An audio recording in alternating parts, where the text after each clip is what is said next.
আমি কোনো পিকনিক করবো না ভাই বন্ধুদের সাথে। আমি কোনো পিকনিকে আর নেই। পিকনিকের প্ল্যান শুরু হয় নভেম্বর থেকে আর এক্সিকিউট হয় পিকনিকের দিন। গ্রুপ চ্যাটে পিকনিক নিয়ে এত এত এত কথা হয় আর সামনে এসে দাঁড়ালেই পিকনিকের প্ল্যান ফুস।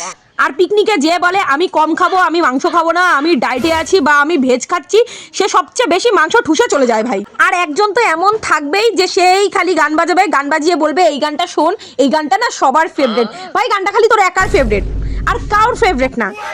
আর যার ব্রোকেন হার্ট ভাই, তোর দুঃখ, তুই স্যাড সং চালা, পিকনিকে ডিজে वाले বাবু নাগিনে নাচবো, নাগিনে। তোর স্যাড সং শুনবো কেন ভাই? যদি বিরহ থাকে আমার জীবনে তো বিরহ নেই, আমি নাগিন ডান্সে নাচবো।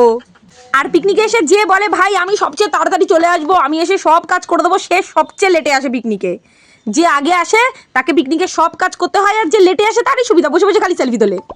আর পিকনিক করে যে একটা গ্রুপ ফটো তুলবো তার তো উপায় নেই, কারণ কেউ তখন লাস্টে গ্রুপ ফটো তোলার মানে সিচুয়েশনেই থাকে না। তাও যদি সবাইকে এদিক ওদিক করে মানিয়ে একটা ছবি তোলার চেষ্টা করে ফেললাম, কারোর চোখ বন্ধ, কারোর দাঁত দেখা যাচ্ছে, কারোর দাঁত দেখা যাচ্ছে না, কারোর এই ব্যাকা, কারোর ওই ব্যাকা, এই খুদ ধরে একটা ছবি পারফেক্ট হবে না। আর যে ছবিটা তুলছে সে তো ভাই খালি নিজেকে দেখতে ব্যস্ত যে তাকে ঠিকঠাক লাগছে কিনা।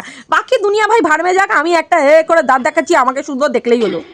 আর প্রত্যেকবার ভাই সবাই ডিসাইড করে এবার পিকনিকে একটু আগের থেকে প্ল্যান করব, এবার পিকনিকে একটু সব অর্গানাইজড করব, কেউ অর্গানাইজড হয় না।